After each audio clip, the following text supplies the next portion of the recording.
성도 여러분, 안녕하세요. 서울 자양동에 있는 요한서울교회를 섬기는 목사 백상욱입니다.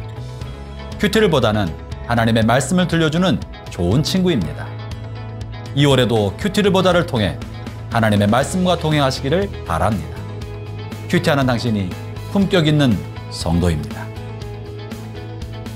샬롬, 2022년을 마무리하고 2023년을 맞이한 지 얼마 안 된 것 같은데 벌써 2월이 찾아왔습니다.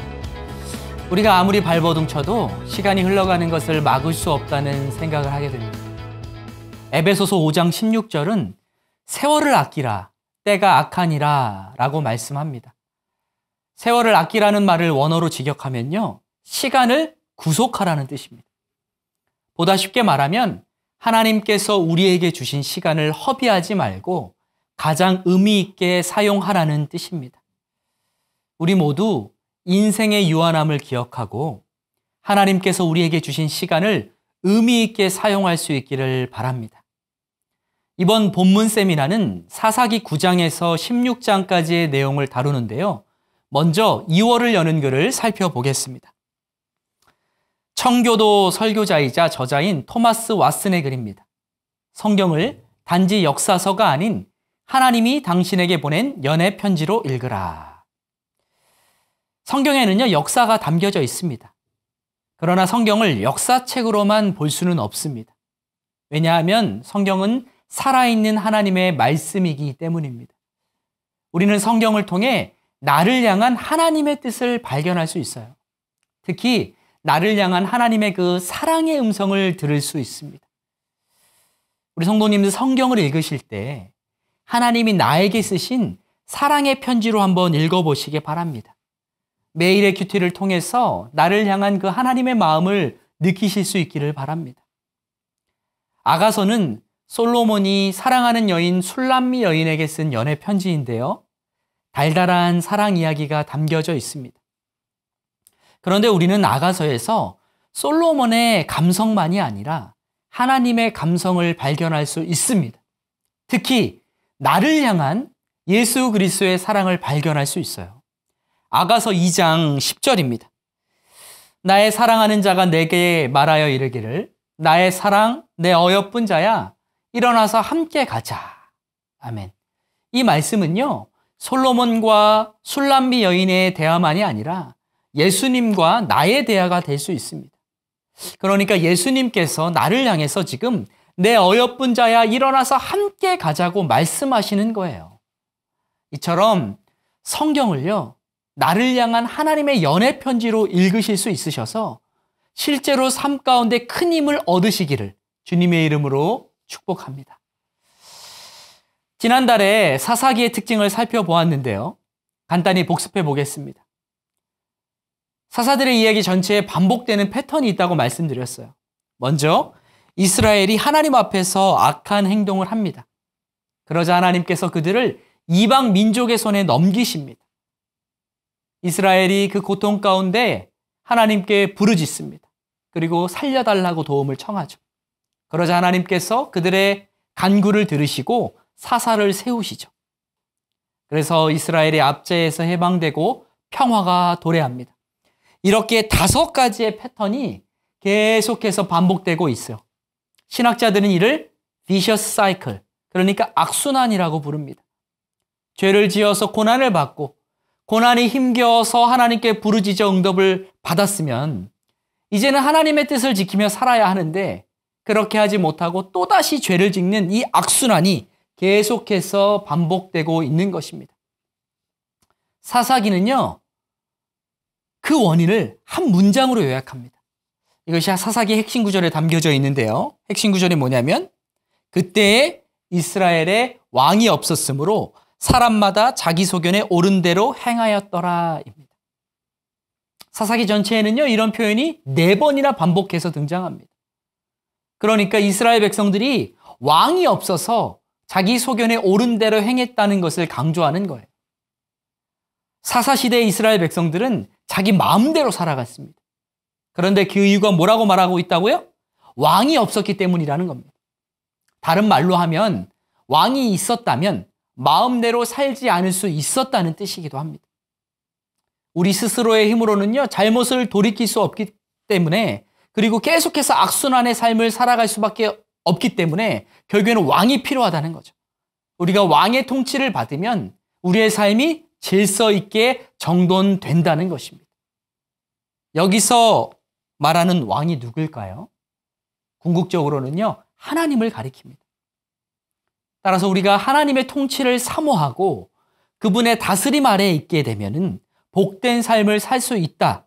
그렇게 말하는 것이 바로 사사기의 핵심 메시지입니다. 성도 여러분, 우리가 하나님의 통치를 벗어나면요, 내 마음대로 살게 됩니다. 그래서 결국에는 죄와 고통의 늪에 빠져서 벗어날 수 없게 돼요. 내 힘으로는요, 그 늪에서 결코 빠져나올 수가 없습니다. 하나님이 내 삶의 주인이고 왕이심을 늘 고백하시기 바랍니다. 그리고 인정하시기 바랍니다. 그래서 하나님의 통치를 받으셔서 그로 인한 안정감과 평안을 누리시길 주님의 이름으로 축복합니다. 이제 본격적으로 본문으로 들어가겠습니다. 2월의 본문은 아비멜렉의 이야기로 시작하는데요. 아비멜렉은 기드온이 첩을 통해 얻은 아들입니다. 그는 하나님의 허락과 백성의 동의 없이 스스로 왕이 되려 했습니다. 이것을 위해서 적수가 될 수 있는 이복 형제들 70여 명을 한날에 죽입니다. 그리고 세겜 사람들의 도움을 얻어서 왕이 되었습니다. 아비멜렉은 세겜에서 3년 동안 아무런 문제 없이 이스라엘을 다스립니다. 70명이나 되는 형제들을 죽이고도요, 멀쩡히 살아서 3년이나 왕 노릇을 한 것이죠. 이 기간 동안 하나님의 사람들은 힘들었을 거예요. 나쁜 짓을 하고도 버젓하게 살아서 떵떵거리는 아비멜렉의 모습을 보고 괴로웠을 거예요. 정의의 하나님이 살아계시지 않는 것처럼 느껴졌을 것입니다. 그러나 아비멜렉의 형통함은요, 오래가지 못했습니다. 아비멜렉이 다스린 그 3년은요, 그 어떤 사사들의 통치 기간보다 짧습니다. 하나님은 아비멜렉이 왕이 되는 것을 도운 세겜 사람들이 아비멜렉을 배신하도록 만드셨어요. 불의하게 연합한 두 진영이 서로 싸우게 만드신 것입니다. 서로의 이득을 취하며 끈끈하게 연합하였던 세겜 사람들과 아비멜렉은 철천지 원수가 되었고 두 진영 모두 비참하게 죽고 맙니다. 세겜 사람들은 아비멜렉에 의해 불타서 죽임을 당하고 또 아비멜렉은 한 여인이 던진 맷돌 윗짝에 맞아 두개골이 깨어져서 비참하게 죽고 맙니다. 이처럼 악인은 반드시 끝이 좋지 않습니다. 하나님께서 그대로 두시지 않아요. 성도 여러분, 악인의 형통함을 보고 시기하거나 부러워하거나 힘들어하지 마시기 바랍니다. 왜냐하면 하나님이 그들을 가만두지 않으시기 때문입니다. 불의한 연합을 멀리하고 언제나 하나님과 연합하셔서 승리하시기를 주님의 이름으로 축복합니다. 이제 사사 돌라와 야일을 살펴보겠습니다. 이들은요, 소사사라고 불립니다. 에훗, 드보라, 기드온, 입다, 삼손 등은 대사사로 불리는데요. 이렇게 소사사와 대사사를 나누는 기준이 뭘까요? 그것은 능력이나 성품이 아니에요. 사사기라는 이 책에서 얼만큼의 분량을 차지하고 있느냐에 따라서 대사사와 소사사로 나뉘는 것입니다. 그러니까 사사기에서 많은 분량을 차지하면 대사사가 되는 거고요. 적은 분량을 차지하면 소사사가 되는 거예요. 그냥 신학자들이 그렇게 구별을 한 거예요. 돌라와 야일은요, 사사기 전체에서 각각 2절하고 3절 정도의 분량만 나옵니다. 굉장히 적은 분량이 나오죠. 그래서 소사사로 불리는 겁니다. 그런데 이들이 간소하게 적게 소개되었다고 해서요, 하나님께서 그들을 중요하지 않게 보셨다고 생각해서는 안 됩니다. 성경에 이들의 활약이 별로 기록되어 있지 않았다는 것은요, 물론 그들의 활약이 특별하지 않았다는 것으로 볼 수도 있지만 또 한편으로는 이들이 다스리는 동안에는 큰 사건들이 없었다는 뜻이기도 합니다. 그만큼 평안한 시대였다는 거예요. 돌라는 이사갈 지파 출신의 사사였습니다. 그리고 에브라임 산지 3일에 거주했습니다. 그리고 무려 23년간이나 사사로 섬겼습니다. 그 다음에 이스라엘을 다스렸던 사사 야일은 22년간 길르앗 동편 지파의 사사로 섬겼습니다. 두 사사가 다스린 기간이 거의 50년, 그러니까 반백년이에요. 이 긴 기간 동안 이스라엘에는 별로 특별한 일도 없었고 문제도 없었습니다. 성도 여러분, 만약 우리가 사사기에서 진정한 영웅만을 찾는다면요, 돌라와 야일과 같은 사사들, 그러니까 사사의 반 정도는 무시해야 할 것입니다. 그런데 사사기에서 중요한 것은요, 사사들의 영웅됨이 아닙니다. 이스라엘에 대한 하나님의 역사하심입니다. 사사들에게 초점을 맞추지 마시고 그들을 통해서 일하시는 하나님께 초점을 맞추시기를 바랍니다. 이제 사사 입다를 살펴보겠습니다.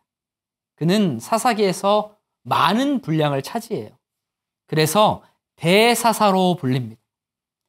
입다가 사사로 세워지기 전에 이스라엘이요, 또다시 하나님께 범죄합니다. 그래서 사사 입다가 활약하기 시작하는데요. 그 시점은 주전 1125년경입니다. 그때 우리나라 역사를 보면요, 언제냐면 삼국시대보다 이전이에요. 고조선 시대예요. 그러니까 사사 입다가 활약한 때는요, 청동기 문화가 시작될 무렵인 그 고조선 시대라는 거예요. 이때 이스라엘 사람들은 가나안의 신들만이 아니라 그 주위의 나라들의 그 신들까지 섬겼습니다. 사사기 10장 6절인데요. 한번 읽어보겠습니다. 이스라엘 자손이 다시 여호와의 목전에 악을 행하여 바알들과 아스다롯과 아람의 신들과 시돈의 신들과 모압의 신들과 암몬 자손의 신들과 블레셋 사람들의 신들을 섬기고 여호와를 버리고 그를 섬기지 아니하므로.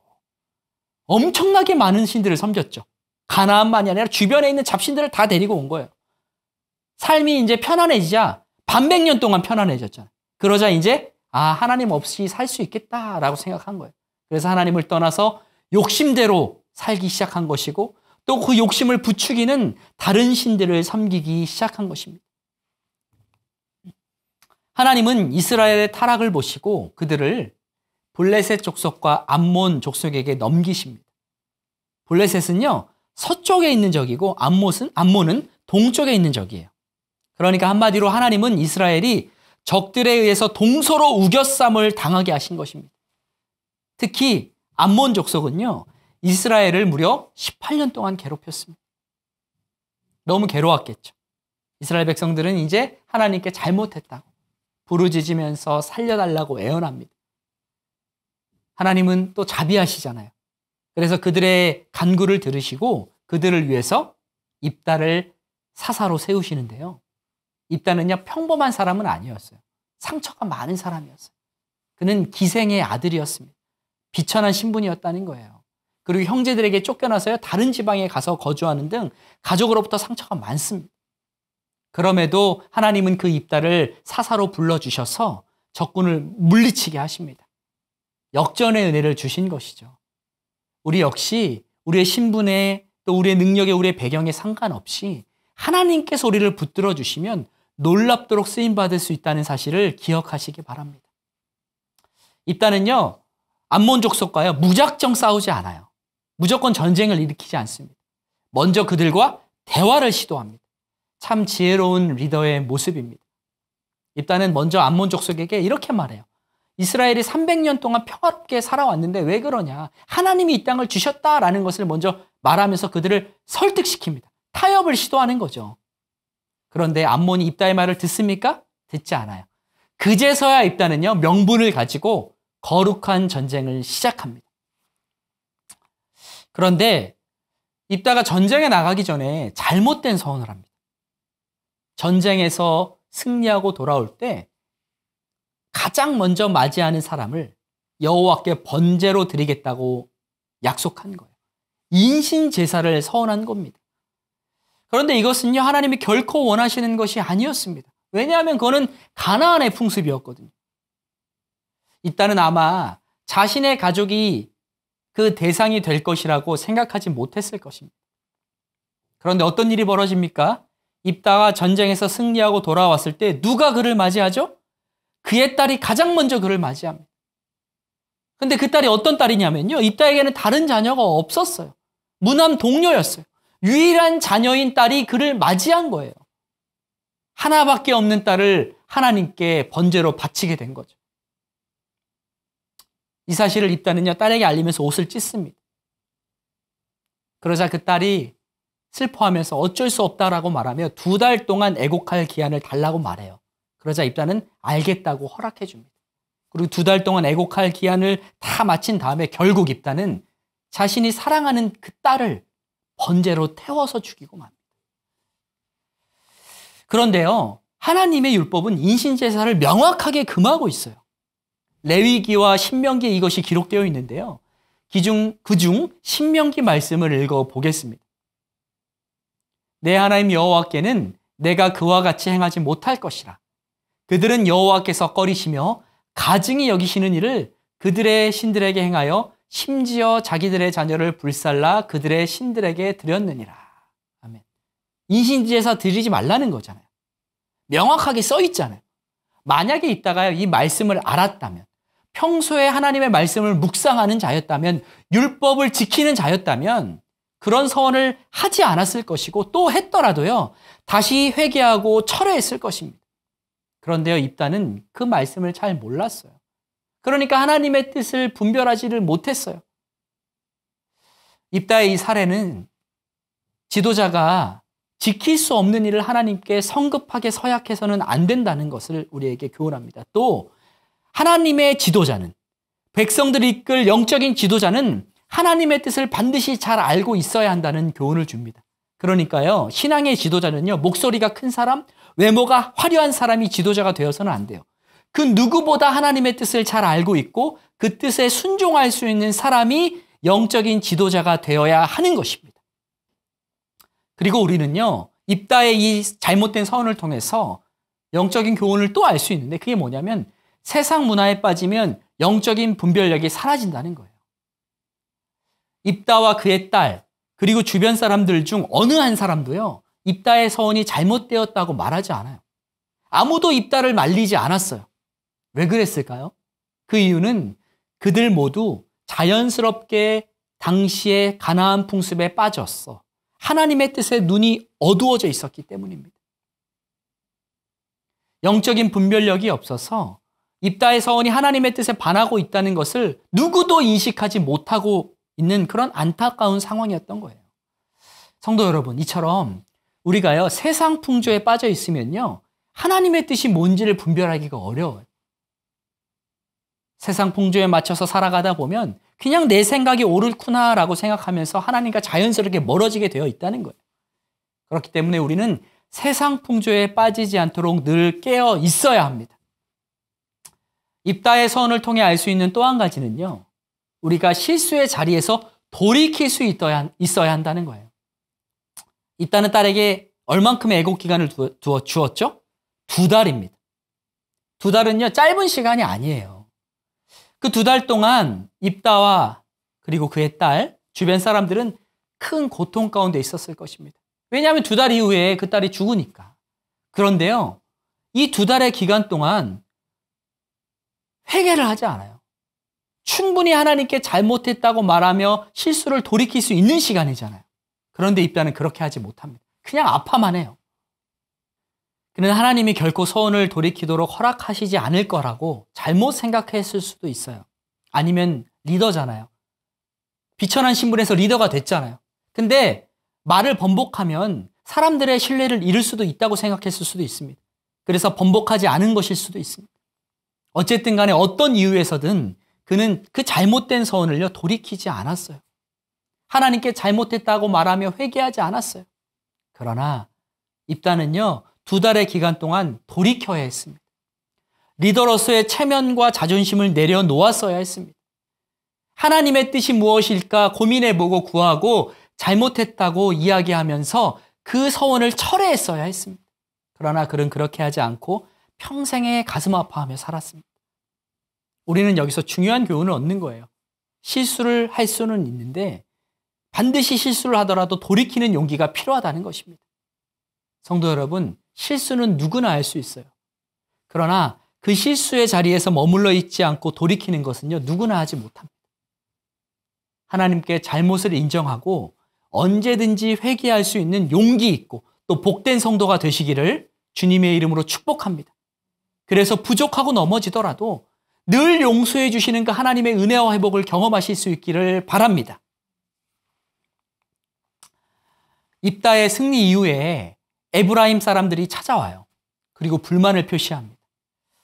입다에게 전쟁을 승리로 이끌어 주어서 고맙다고 말하거나 축하의 인사를 건넨 게 아니에요. 도리어 어찌해서 우리를 전쟁에 초청하지 않았냐고 막 따지는 거예요. 아마 입다의 그 전쟁 이후에, 그 승리 이후에 얻은 그 전리품의 욕심이 있었을 수도 있어요. 뺏어오려고. 아니면 자신들의 존재감을 표시하기 위한 행동일 수도 있습니다. 어쨌든 에브라임 사람들은요, 전쟁에 참여하지도 않았으면서 입다의 승리 소식에 시기심을 가졌습니다. 축하해주지 못했어요. 그런데 비단 에브라임 사람들만이 아니라 우리 역시 죄성이 있어서 어느 정도의 시기심을 가지고 있습니다. 그래서 우리나라 말로 사촌이 땅을 사면 배가 아프다는 속담이 있죠. 경쟁이 안 될 정도로 나보다 훨씬 우위에 있는 사람들이 잘 되는 것에 대해서는요, 그나마 괜찮을 수 있어요. 그런데 나와 비슷한 수준에 있거나 이렇게 경쟁 관계에 있는 사람이 갑자기 잘 되는 것을 보면 사람은 누구나 다 마음이 어려워질 수 있습니다. 축하한다고 말을 하기가 어려워요. 진심으로 기뻐하는 건 더 어려워요. 그러나 우리 믿는 자들은요, 이럴 때 마음을 다스려야 됩니다. 그래서 나보다 잘 되는 사람들을요, 축복할 수 있어야 합니다. 왜요? 하나님이 나를 더 존귀하게 여겨주실 것이기 때문입니다. 그리고 하나님께서 그 넓은 마음을 기뻐하시기 때문이에요. 그리고 다른 사람들을 이렇게 축복해 주는 그 사람을요, 하나님은 반드시 축복해 주시거든요. 그렇기 때문에 성도 여러분, 내 이웃이 나와 가까이에 있는 사람이 잘 되었을 때요, 막 트집을 잡거나 시기심을 품지 마시고 오히려 마음껏 축복하실 수 있기를 바랍니다. 그래서 하나님이 기뻐하시고 축복하시는 삶을 사시길 주님의 이름으로 축복합니다. 그런데 에브라임이요, 이렇게 승리한 사람에게 찾아가 시비를 건 것은요, 이번이 처음이 아니에요. 그들은 이전에 사사 기드온이 미디안과의 전쟁에서 승리했을 때에도 마찬가지로 찾아가서 시비를 걸고 항의한 적이 있어요. 그때는요, 기드온이 내가 잘못했다고 자신을 낮춥니다. 그리고 사과해요. 그래서 그 문제가 잘 수습되거든요. 근데 입다는요, 기드온과 달랐어요. 절대 물러서지 않습니다. 그는 오히려 이 에브라임 사람들에게 전쟁에 함께하자는 전가를 받고도 도와주지 않았으면서 이제 와서 도대체 무슨 소리를 하는 거냐고 강하게 밀어붙였습니다. 그래서 결국 어떻게 되냐면요, 에브라임 족속과 입다와 싸움이 시작됩니다. 이 싸움에서 누가 승리했을까요? 입다가 크게 승리했습니다. 입다는요, 도망하는 에브라임 사람들을요, 살려두지 않으려고 그들이 도망하는 길목인 요단강 나루턱에서 자리를 잡아요. 그리고 그들을 죽였습니다. 그런데 그 길목으로 오는 사람들이 다 에브라임 사람만은 아닐 거 아니에요.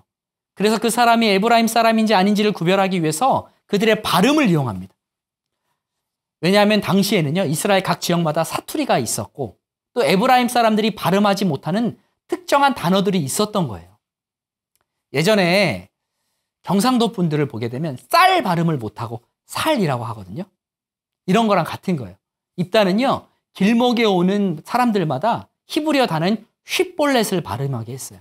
쉿볼렛. 그런데 에브라임 사람들은요, 쉿볼렛 발음을 못했어요. 쉿볼렛이라고 했습니다. 그래서 입다는요, 쉿볼렛 해보세요. 근데 못하고 쉿볼렛이라고 발음하면 에브라임 사람이구나 하고 해서 그들을 다 죽였습니다. 근데 무려 그 죽인 사람이 몇 명이냐면요, 42,000명이나 돼요. 잘한 걸까요? 아니에요. 에브라임 사람들은 가나안 사람들도 아니고요, 같은 종족이에요. 우리는 여기서 입다의 대응이 지나쳤다는 것을 알 수 있습니다. 입다가 화가 난 것은 충분히 이해해요. 시비를 걸었으니까. 그러나 그럼에도 입다는요, 분노의 마음을 다스렸어야 했습니다. 아무리 에브라임 사람들이 무례했어도 같은 민족을 42,000명이나 죽이는 것은요, 결코 옳은 행동이 아닙니다. 하나님이 기뻐하시는 행동이 아니었어요. 우리도 마찬가지입니다. 우리가 때로 상대방의 잘못을 핑계로 나의 그 상처와 분노를 지나치게 표출할 때가 있잖아요. 그러나 그것은 하나님이 기뻐하시지 않는다는 거죠. 그래서 에베소서 4장 26절에 이런 말씀이 있어요. 분을 내어도 죄를 짓지 말며 해가 지도록 분을 품지 말고. 분을 낼 수는 있어요. 근데 죄를 짓는 데까지 가지 말라는 거예요. 그리고 해가 질 때쯤이면 풀으라는 거예요. 성도 여러분, 우리가 평소에도요, 마음을 지키도록 노력해야지만 특별히 분노가 일어날 때, 그럴 때 마음을 지키도록 노력하셔야 합니다. 그래서 물론 상대방이 잘못은 한 것이지만 나도 거기에 동참해서 죄를 짓는 데까지 나아가면 안 돼요. 왜냐하면 사탄이 걸고 넘어지는 거예요. 나를 공격하는 거예요. 죄 짓게 만드는 거거든요. 성도 여러분, 분노가 일어날 때, 그럴 때 오히려 더 성령님을 더욱 의지하십시오. 그래서 마음을 지키실 수 있기를 바랍니다. 사탄의 관계에 속아 넘어가지 않기를 바랍니다. 받은 축복을 까먹지 않기를 바랍니다. 이제 다시 소사사들인 입산과 엘론, 그리고 압돈을 살펴보겠습니다. 입산은 베들레헴에서 다스렸습니다. 그런데 무려 30명의 아들과 30명의 딸을 두었어요. 엄청나죠? 대가족을 이룬 겁니다. 그런데요, 특이한 점이 있어요. 성경은요, 어떻게 그를 설명하냐면요, 그 60명의 자녀들을 모두 그가 결혼시켰는데 며느리와 사위를 모두 외부에서 얻었다는 거예요. 딸은 외부로 시집을 보냈고요, 또 며느리는 외부에서 데리고 왔어요. 왜 그랬을까요? 그가 전략적으로 외부와 혼사를 맺은 거는요, 그의 가문을 견고히 하려는 정치적인 목적이 있었다는 겁니다. 그러나 그의 바램과 다르게 그는요, 오랜 기간이 아니라 7년간만 사사로 섬겼습니다. 그리 길지 못한 기간이죠. 이를 통해서 우리는 어떤 걸 알 수 있냐면, 하나님의 사람은 자신의 지혜와 힘과 인간관계를 통해서가 아니라 오직 하나님이 견고히 해주시는 것을 경험하고 또 사모해야 된다는 것입니다. 성도 여러분, 내 힘과 지혜가 아니라 하나님의 도우심으로 나 자신과 내 가정을 견고히 하실 수 있기를 주님의 이름으로 축복합니다. 그럴 때 진정으로 가정의 지경이 넓어지는 것입니다. 입산 뒤에 세워진 사사 엘론은 북쪽의 스불론 지파 출신으로 약 10년간 사사로 섬겼습니다. 그리고 사사 압돈은요, 에브라임 지파 출신이에요. 그는 사사 입산처럼 대가족을 이루었습니다. 딸을 소개하진 않은데요, 아들 40명과 손자 30명을 두었다고 말해요. 그리고 8년간 사사로 섬겼습니다. 8년 동안 자녀들을 이렇게 많이 낳으면서 섬겼다는 건요, 그만큼 편안했다는 거예요. 평안한 시대였다는 거죠. 자, 이제 사사 삼손을 살펴보겠습니다. 삼손은 기독교인만이 아니라 신앙이 없는 사람들도 알 정도로 유명한 인물이죠. 삼손은요, 사사기에 기록된 마지막 사사입니다. 그리고 어떤 특별한 점이 있냐면, 그는 한 번도 군대를 이끌어 본 적이 없는 사사예요. 다른 사사들은요, 군대를 이끌어요. 공동체와 함께 이스라엘을 구원합니다. 그런데 삼손은요, 홀로 다녔어요. 이 말은 무슨 뜻이냐면, 그가 개인의 역량은 훌륭했지만 공동체 안에서 함께 하나님의 뜻을 펼치는 것에는 많이 부족한 사람이었다는 뜻입니다. 그러니까 다르게 말하면 개인 영성은 훌륭해요. 근데 공동체 영성이 부족한 사람이었던 것입니다. 성도 여러분, 하나님은요, 우리를요, 개인으로만 부른 것이 아니라 공동체로 부르셨어요. 우리가 속한 교회는 혼자가 아니라 함께 지어져 가야 하는 유기적인 공동체입니다. 그래서 사도 바울은 우리 각 사람이 성령님으로부터 다양한 은사를 받잖아요. 그럼 그 은사가 나만을 위해 쓰이는 게 아니라 한 몸을 이루고 있는 교회를 유익하게 하는 방향으로 쓰여야 한다고 말했습니다. 그러니까 교회의 각 지체들을 섬기기 위해, 공동체를 섬기기 위해 내 은사가 사용되어야 하는 것이죠. 성도 여러분, 혼자 예배 생활만 하는 것이 아니라 교회 안에서 조금 때로 불편할 수 있어요. 어려울 수 있어요. 그럼에도 불구하고 함께 신앙생활을 하실 수 있기를 바랍니다. 그리고 삼손이 다른 사사들과 구별되는 점이 또 하나 있는데요. 그거는요, 그가 태어나기 전에 천사에게 고지를 받은 유일한 사사라는 겁니다. 삼손의 부모는 그가 태어나기 전에 천사들로부터 미리 소식을 들었거든요. 예수님도 그랬고 세례요한도요, 태어나기 전에 천사들이 미리 부모님에게 알려줬거든요. 이것처럼 삼손은요, 특별한 은혜를 입은 자예요. 그가 나기도 전부터 하나님이 그를 선택하신 거죠. 또한 삼손은요, 나실인이었습니다. 나실인은 어떤 사람이냐면 포도주 같은 독주를 마시면 안 됐어요. 그리고 죽은 시체를 가까이 하거나 자신의 머리를 깎을 수 없었습니다. 그러니까 일반인들과 철저히 구별된 삶을 살아야 했던 것이죠. 하나님이 지극히 거룩하신 것처럼 나실인 역시 그 거룩한 삶을 따라 살아가야 했습니다. 그런데요, 하나님은 지금도 이렇게 나실인처럼 구별된 사람을 찾고 계십니다. 세상 속에 있지만 자신을 지켜서 세 속에 물들지 않고 거룩한 삶을 살아가는 사람을 찾고 계셔요. 그리고 하나님은요, 그 거룩한 사람을 통해서 위대한 일을 행하십니다. 성도 여러분, 우리가 율법적으로가 아니라 받은 하나님의 은혜에 감사해서 거룩한 삶을 살기로 결단해야 합니다. 그럴 때 하나님께서 우리를 귀하게 쓰실 줄 믿습니다. 삼손의 대적은 블레셋인데요. 무려 40년간이나 블레셋이 이스라엘을 압제했습니다. 삼손의 또 특징이 있죠. 우리가 너무 잘 알고 있는 특징이죠. 삼손은요, 여자에게 약했어요. 삼손은 당대에 가장 힘이 센 사람이었지만 유감스럽게도 자신의 육체적 욕망을 다스릴 능력이 없었습니다. 처음에 그는요, 딥나 출신의 여인과 사랑에 빠지고 결혼합니다. 물론 삼손의 부모는 그 결혼을 반대했어요. 근데 삼손은요, 그 말을 듣지 않습니다. 고집대로 가요. 결혼식을 진행하죠. 그리고 이 과정에서요, 그 앞에 막은 그 사자를 맨손으로 때려 죽이거든요. 그런데 나실인은요, 죽은 시체를 만지면 안 되잖아요. 근데 삼손은요, 그 죽은 시체를 만집니다. 사자를 죽이고 그 몸에서 난 꿀을 먹어요. 그리고 부모에게는 이 사실을 숨기고 그 꿀을 부모에게 줘서 먹게 만듭니다. 그러니까 하나님 앞에서 죄를 진 거예요. 나실인의 정체성을 망각하고 마음대로 살아가는 모습입니다. 이렇게 육신의 정욕이 이끄는 대로 살아갔던 삼손이 어떻게 되죠? 결국에는 들릴라라는 한 여인의 유혹에 넘어가고 맙니다. 삼손은요, 그녀가 간곡하게 요청하거든요. 도대체 약점이 뭐냐? 처음에는 막 거절하다가 그녀의 간곡하고 끈질긴 요청에 못 이겼어. 결국에는 힘의 근원을 알려주게 되죠. 머리카락을 자르면 나는 아무런 힘도 쓸 수 없습니다라고 고백해요. 사사기 16장 19절은 들릴라가 그 이야기를 듣고 어떻게 행동하는지를 나오는데요. 한번 읽어보겠습니다. 들릴라가 삼손에게 자기 무릎을 베고 자게 하고 사람을 불러 그의 머리털 7가닥을 밀고 괴롭게 하여 본즉 그의 힘이 없어졌더라. 머리카락을 자르지 말라고 하나님 얘기하셨잖아요.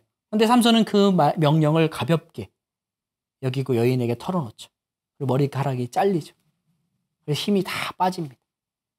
그래서 블레셋에게 어쩔 수 없이 잡혀가고 맙니다. 그 정욕 때문에 하나님이 주신 놀라운 능력을 간직하지 못하고 날려버린 것이죠. 흥미로운 것은요, 수천 명의 사람이 삼손을 잡는 데 실패했잖아요. 근데 단 한 명의 여자가 그를 유혹하는 데 성공한 거죠. 이처럼 사탄은요, 우리의 약점이 무엇인지 너무나도 잘 알고 있습니다. 어떻게 하면 우리가 걸려 넘어지는지요, 그 포인트를 정확하게 알고 있어요. 다른 사람은 모르는데 사탄은 알아요. 그렇기 때문에 우리는요, 늘 말씀과 기도로 깨어 있어야 하는 겁니다. 늘 예수 그리스도의 보혈을 의지하고 성령님의 도우심을 간구해야 합니다. 그러면요, 성도 여러분, 사탄의 관계를 능히 이겨낼 수 있을 줄 믿습니다. 늘 성령님을 의지하시기를 바랍니다. 삼손은 블레셋의 다곤 신전에서 최후의 죽음을 맞이합니다. 머리가 다 잘리고 두 눈이 뽑혀요. 그리고 그 기둥 사이에 손을 얹고 하나님께 간구합니다. 하나님, 마지막으로 힘을 주시옵소서. 사람들 앞에서 조롱거리였거든. 하나님께 간구하죠. 그러자 머리카락이 조금 자라고 있었거든요. 하나님이 그의 기도를 들으셔서 기둥을 무너뜨려서 신전이 다 무너집니다. 그가 죽으면서 죽인 사람이 살아있을 때 죽인 사람보다 많았다고 성경은 기록합니다. 그러니까 그래도 다행인 것은요, 그가 마지막에는 회개했다는 거예요. 참 다행이죠. 우리가 삼손의 삶을 통해서 알 수 있는 게 있습니다. 삼손에게 필요했던 것은요, 하나님이 주신 강한 체력과 힘만이 아니라는 거예요. 그에게는 매일매일 하나님의 인도하심이 필요했습니다. 유혹을 이겨내고 하나님의 가장 선한 것을 바라면서 장래의 소망을 위해 순간적인 쾌락을 유보할 수 있는 그 힘을 하나님의 영께 성령님께 간구해야 했습니다. 자신은 깨닫지 못했지만 삼손에게 필요했던 것은요, 그의 연약함을 돌보시는 하나님이었던 거죠. 그런데 여기서 우리가 또 하나 발견할 수 있는 것은 하나님께서는 하나님의 영광을 위해서 허물이 있는 도구 삼손을 사용하셨다는 것입니다. 삼손이 그가 이룬 업적에서뿐만 아니라 그 성품 면에서도 하나님께 자신을 드렸다면 얼마나 더 좋았을까. 근데 그러지 못했죠. 우리가 부족함에도 불구하고 하나님께서 승리하신다는 그 사실을 아는 것이 중요합니다. 큰 위안이죠. 나는 부족해도 하나님은 언제나 승리하는 거죠. 성도 여러분, 늘 하나님의 도우심을 구하고 하나님 앞에서 살아가시길 주님의 이름으로 축복합니다. 그리고 중요한 거는요, 내게 주신 하나님의 능력에 집중하는 건 별로 좋지 않아요. 삼손은 넘어졌잖아요. 우리는요, 내게 주신 그 하나님의 능력을 집중하는 것이 아니라 그 힘의 근원이신 하나님께 날마다 우리의 시선을 맞춰야 합니다. 하나님께서 내게 주신 그 축복의 시선을 두면요, 결국엔 넘어지게 되어 있다는 거예요. 날마다 내게 부요함을 주신 하나님께 시선을 맞추시고 하나님을 의지하실 수 있기를 주님의 이름으로 축복합니다. 그래서 걸려 넘어지지 않고 주님 만나는 그날까지 승리의 삶을 살아가실 수 있기를, 하나님의 은혜를 받고 하나님의 은혜를 흘려보내는 삶을 살아가실 수 있기를 주님의 이름으로 축복합니다. 이로써 2023년 2월 본문 세미나를 마쳤습니다. 성도 여러분, 영적인 품격을 높이고 싶으십니까? 2월에도 하나님의 말씀을 사모함으로 큐티 하시기 바랍니다. 큐티가 영어로 quiet time이잖아요. 근데요, 품격은 이제 영어로 번역하면 dignity라고 할 수 있거든요. 큐티, DT. 큐티하는 당신이 품격 있는 성도입니다. 감사합니다.